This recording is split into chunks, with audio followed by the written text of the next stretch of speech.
향나무 수작업 끝내놓고 이제 샌딩 작업까지 이제 마무리된 모습이고요. 보시다시피 이제 무른 자리들은 전부 다 이제 그 샌딩 모래로 해서 날려버린 상황이고, 골 깊은 자리에 전동 호구가 들어갈 수 없는 자리까지 간단한 이제 목실만 지금 나와 있는 상황입니다. 이 상태로 놓고 그냥 관리를 하게 되면 벌레들이, 아니면 이제 뭐 흰 개미, 아니면 또 이제 애벌레들이 이제 사리를 또 갉아먹고 더 망가뜨릴 수가 있어요. 그래서 지금 이제 보존을 하기 위해서 이제 석회 유황합제를 이제 치료를 할 겁니다. 칠하기 전에 잠깐 설명을 드리면, 석회 유황합제가 이제 살균 살충 효과를 가지고 있어요.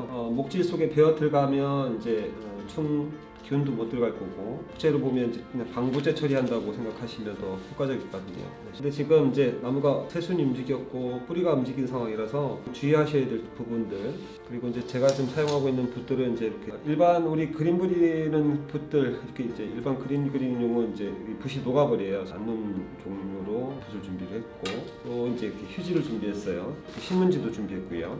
자, 우선 이렇게 지금 스프레이, 지금 물입니다. 예. 물하고 석회화합제가 만났을 때 화학 반응이 일어나가지고 흰색으로 변해요. 이렇게 보시다시피 원액은 노란색을 띠고 있어요. 자, 근데 제가 그냥 원액을 사리가 말라 있는 상태에서 이렇게 발라볼게요. 잘 안 발려요. 발리긴 발리는데 골고루 제가 쭉 한번 당겨 볼게요. 이렇게 묻는 자리는 묻고 안 묻는 자리는 안 묻고 이런 식으로 돼버려요. 근데 나무가 목실이 되게 말라가 있으면 수분을, 이렇게 물을 당기는 응집력이 없어요. 그것도 그거지만 화학 반응이 일어나지 않아서 색깔이 흰색으로 안 나올 수 있어요. 그래서 미리 이제 압축 스프레이로 해서 위에서부터 이제 골고루 적셔놔야 됩니다.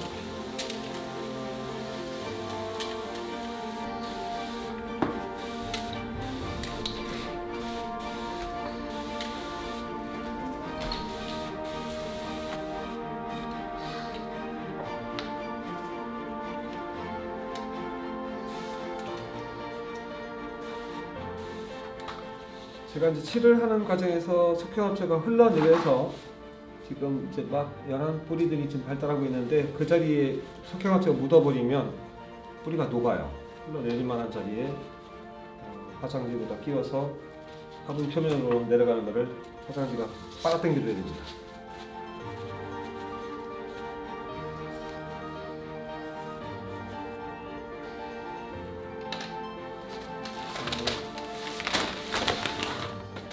신문지도 다 보호를 해주고, 그러고 바르는데, 바르기 시기 전에 사료 작업을 하다 보면 이제 물관에 상처가 날 수가 있어요.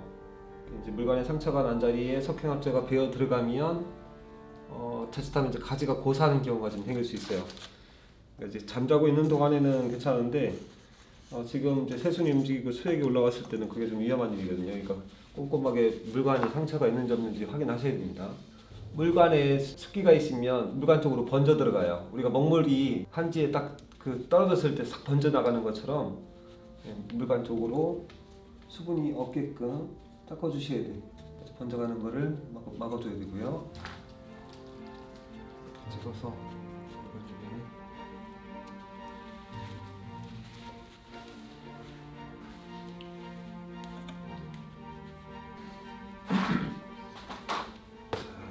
물관에 물기는 전부 다 제가 화장지로 다 찍어냈고요. 지금 물을 찍어내다 보니까 상처가 발견이 됐어요. 그래서 상처 자리를 미리 이렇게 도포해 주시고, 여기도 보시면 여기 이렇게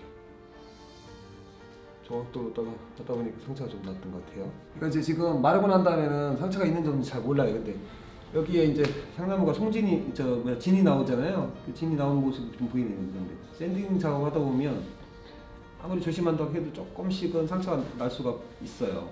지금 여기 보시면 표피가 벗겨진 게 빨갛게 보이죠, 그죠?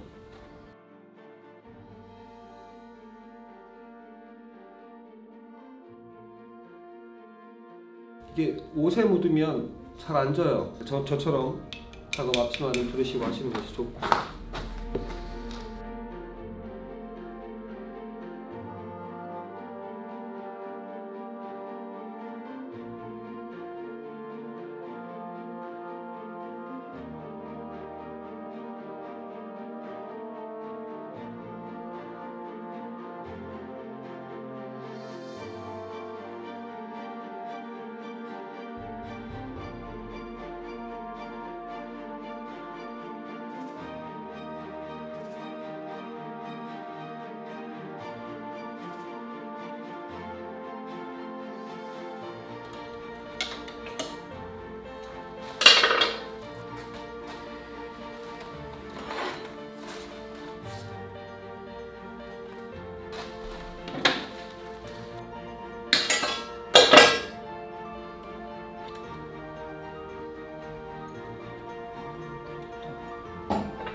제가 이제 전 과정에서 스케치해 놓고 필요한 가지의 위치를 설정을 해 놨습니다. 그래서 지금 이제 4호천 진백을 접을 붙일 건데, 기존에 있는 나무는 이제 우리 고산 진백인데도 불구하고 엽성이 너무 안 좋아서 지금 이제 그렇게 인엽이 발달되어 있는 4호천 진백을 두 종을 갖다 놓고 지금 컨택을 하고 있는 중인데, 지금 제가 들고 있는 것이 이제 약간 은성이라고 그러고, 요거는 이제 금성이라고 그래요. 엽성 자체 보면 조금 틀리죠, 그죠? 얘는 은성인 사방팔방 이렇게 가지가 발달하는 부분이 있는데, 얘는 한쪽으로만 약간 그런 경향이 좀 있고요. 색상도 보시면 제가 지금 오른쪽 들고 있는 거와 왼쪽 들고 있는 거 보면 약간 이게 더 노란빛도 너무 강하죠. 더 작은 걸 선택하는 게 좋고요. 그리고 중품 사이즈다 보니까 소품 같으면은 뭐 접수를 뭐 한 10cm 미만 잘라서 접을 붙이는 것도 괜찮은데, 지금 중품 사이즈라서 적어도 한 15cm 정도 가지 중에서 좀 실하고 햇볕 좀 잘 보는 아이로 이제 준비를 하겠습니다.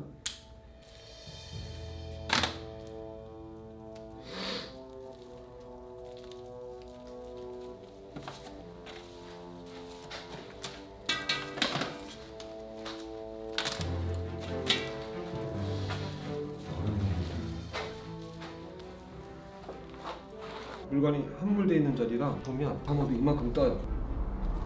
여기가 이렇게 떠버린다. 접수가 안 열리겠죠, 그죠? 네. 그리고 접두도 보시면 이제 우리가 시중에 파는 접두가 아니라 하이스톱 날로 해가지고 만든 건데, 보시면 칼의 두께가 얇아요. 접수를 삐질 때에 유리하죠. 그리고 접수를 이렇게 준비하시면 돼요. 우선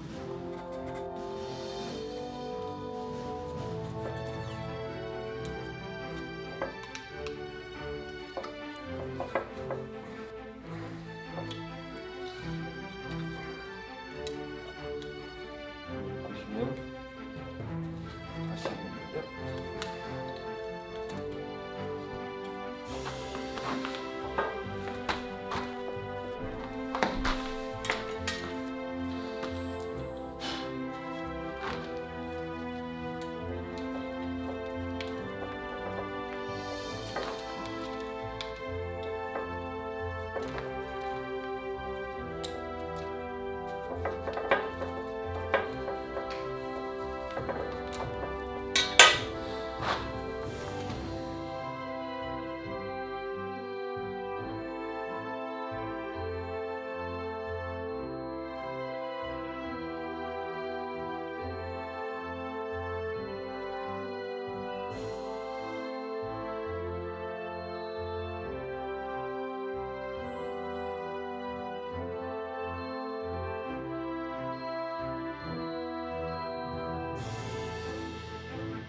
우선 제가 나무를 지금 사리를 터트려 가면서까지 뜨거운 물 부어서 터트려서 지금 약간의 이제 지금 물관이 손상이 좀 조금 있어요.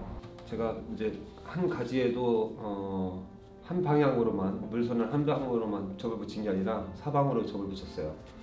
결국은 뭐냐면 물관을 잘 접어줄 수가 있어야 되는데, 이를테면 지금 밑에서 올라가는 물관이 이 정도 너비면 접이 붙여지는 위치들이 전부 다 사방팔방 다 가지마다 전부 다 붙였기 때문에 이제 다 잡을 수도 있는데, 만약 이렇게 잔가지에다 접을 붙이는 게 아니고 이런 굵은 목대에다가 접을 붙인다 하면 불필요한 위치라 하더라도 접을 한 부분 1cm씩 나눠서 이렇게 보시면 그 요 1cm에 해당하는 물관에다가 꼭 접을 하나씩 붙여주고, 그러고 나서 불필요한 가지 위치라 하더라도 그거를 물건을 필요한 가지들이 굵어져서 이 물건들을 충분히 다 잡아갈 수 있을 만큼의 굵어지고 나면 그때 불필요한 가지들을 덜어내는 거죠.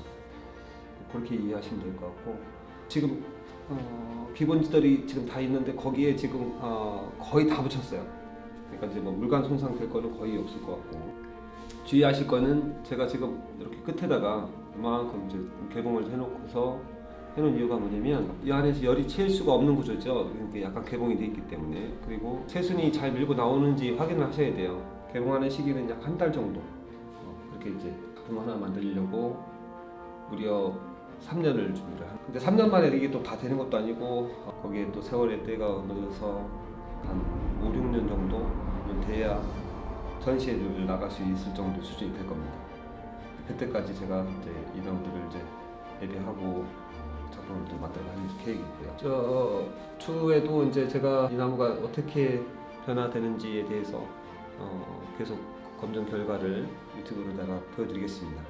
많은 응원, 사랑 부탁드리겠습니다. 감사합니다.